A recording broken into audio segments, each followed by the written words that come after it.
ساتھیوں کل ایک ویڈیو میں نے اپلوڈ کیا تھا تراویح کے بارے میں کہ 8 رکعت ہے یا 20 رکعت ہے۔ یہ ویڈیو اپلوڈ کرنے کے بعد الحمدللہ 3000 سے زائد لوگوں نے اس ویڈیو کو دیکھا اور بہت سارے کمنٹس بھی آئے، کسی نے صحیح تو کسی نے کچھ غلط کمنٹ کیا۔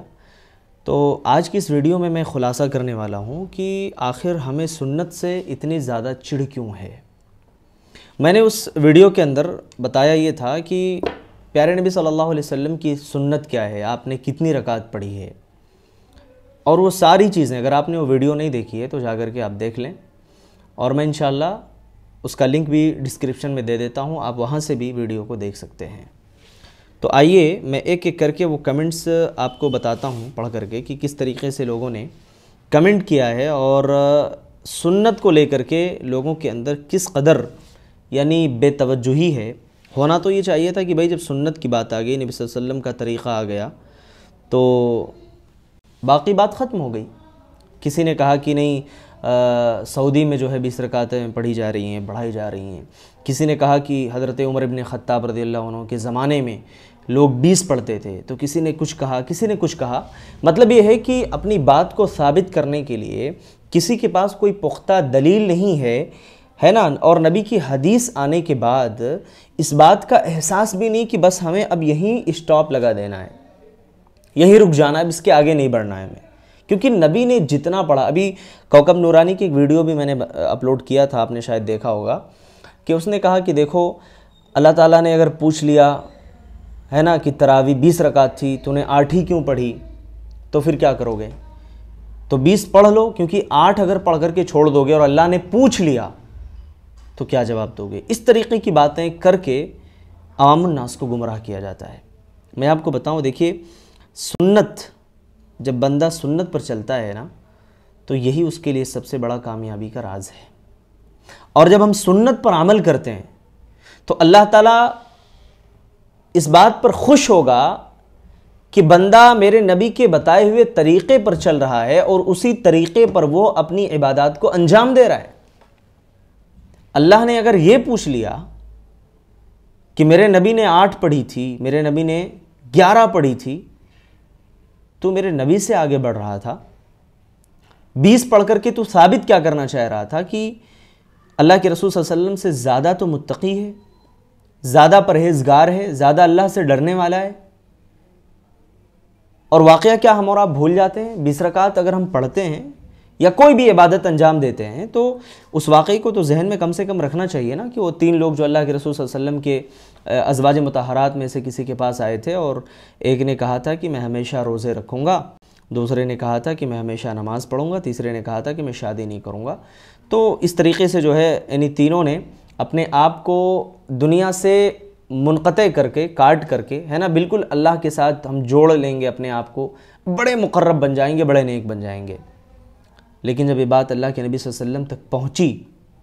صحیح بخاری کی بڑی مشہور روایت ہے، تو اللہ کے نبی صلی اللہ علیہ وسلم نے کیا کہا؟ ان کی اصلاح کی، انہیں بلوایا اور کہا کہ دیکھو میں نکاح بھی کرتا ہوں، اللہ کا جو حق ہے وہ بھی ادا کرتا ہوں، اور لوگوں کے حقوق بھی ادا کرتا ہوں، میں روزے بھی رکھتا ہوں اور روزے نہیں بھی رکھتا ہوں، یعنی میں افطار بھی کرتا ہوں، یعنی کبھی رکھتا ہوں کبھی چھوڑ دیتا ہوں۔ اور اللہ کے رسول صلی اللہ علیہ وسلم نے ان کو نصیحت فرمائی اور کہا کہ یہی میری سنت ہے، لہٰذا جو میری سنت سے انحراف کرے گا، میری سنت سے ذرہ برابر بھی ہٹے گا، وہ میرے طریقے سے دور ہو جائے گا اور وہ شخص کبھی کامیاب نہیں ہو سکتا ہے۔ تو یہ باتیں تھیں۔ دیکھیے کمنٹ کی طرف ہم آتے ہیں کہ جب ویڈیو اپلوڈ ہوئی تو بھائیوں نے کیا کیا کمنٹ کیا ہے، چلیے دیکھ لیتے ہیں ایک بار۔ یہ کوئی محمد صاحب ہیں، یہ کہہ رہے ہیں کہ دیکھیے ہر سال یہی پریشانی ہوتی ہے کہ جو انسان فرض ادا نہیں کرتا، نفل کے پیچھے بھاگتا ہے۔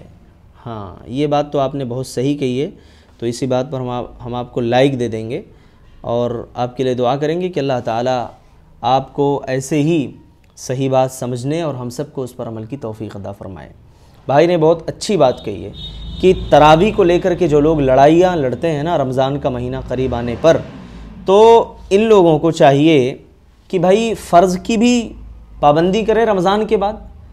ہے کہ نہیں ہے؟ ایسا نہیں ہونا چاہیے کہ بھائی رمضان کا مہینہ آیا ابھی تک تو فرض ہی نہیں پڑھ رہا تھا، اور رمضان کا مہینہ آیا تو نوافل کے لیے لڑائی کر رہا ہے، تو بہرکیف ایسا نہیں ہونا چاہیے۔ اچھا، یہ کوئی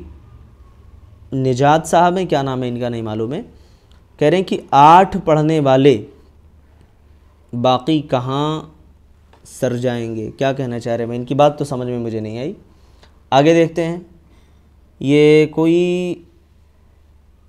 پتہ نہیں کیا ان کا نام ہے بھائی، ورلڈ وائڈ نام ہی عجیب و غریب لوگ لکھتے ہیں تو اس لیے جو ہے پتہ نہیں چلتا۔ انہوں نے کہا کہ یہ تہجد کی نماز نبی پر تہجد فرض تھی۔ اچھا بھائی، تہجد میں اور تراویح میں فرق ہے کیا؟ جب اللہ کے رسول صلی اللہ علیہ وسلم سے پوچھا گیا کہ اللہ کے نبی صلی اللہ علیہ وسلم کی نماز کیسی تھی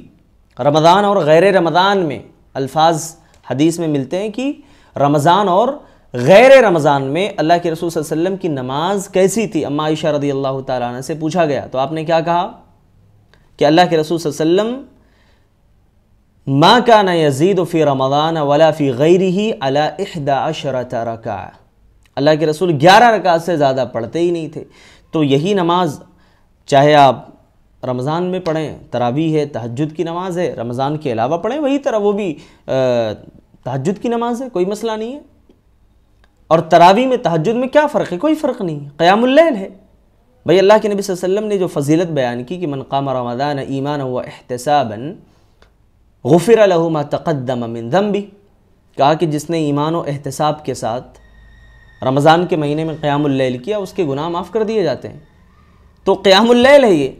چاہے آپ اس کو تراویح کہہ لیں چاہے آپ اس کو تہجد کہہ لیں، چیزیں دونوں ایک ہیں، کوئی مسئلہ نہیں ہے۔ اور بھی بہت سارے کمنٹس ہیں، میں انشاءاللہ اگلی ویڈیو میں کوشش کروں گا کہ سارے کمنٹس کو لے کر کے آپ کے سامنے حاضر ہو جاؤں اور ایک ایک پر بڑی تفصیل کے ساتھ گفتگو کروں، لیکن بس اس ویڈیو سے یہی بتانا چاہتا ہوں کہ دیکھو میرے بھائی، ہمیں سنت پر چلنا ہے، نبی نے جیسے کیا ہے ویسے ہی کرنا ہے، نبی نے جتنا کیا ہے اتنا ہی کرنا ہے، اور اگر اس سے کمی بیشی ہم نے کی، اگر اس میں کچھ کمی کر دی پکڑے جائیں گے، سنت میں کچھ زیادتی کر دی پکڑے جائیں گے۔ تو لہٰذا جو رخصت دی ہے اللہ تعالیٰ نے اس کو قبول کرو، ٹھیک ہے، اس میں کوئی کمی بیشی کی گنجائش اللہ نے رکھی ہی نہیں ہے۔ تو اللہ تعالیٰ سے دعا کرتے ہیں کہ اللہ تعالیٰ ہم سب کو نیک عمل کی توفیق عطا فرمائے، اور جو بھائی ہمارے سنت سے منحرف ہیں اللہ تعالیٰ ان کو سنت کی اہمیت سمجھنے کی توفیق عطا فرمائے۔ السلام علیکم ورحمۃ اللہ وبرکاتہ۔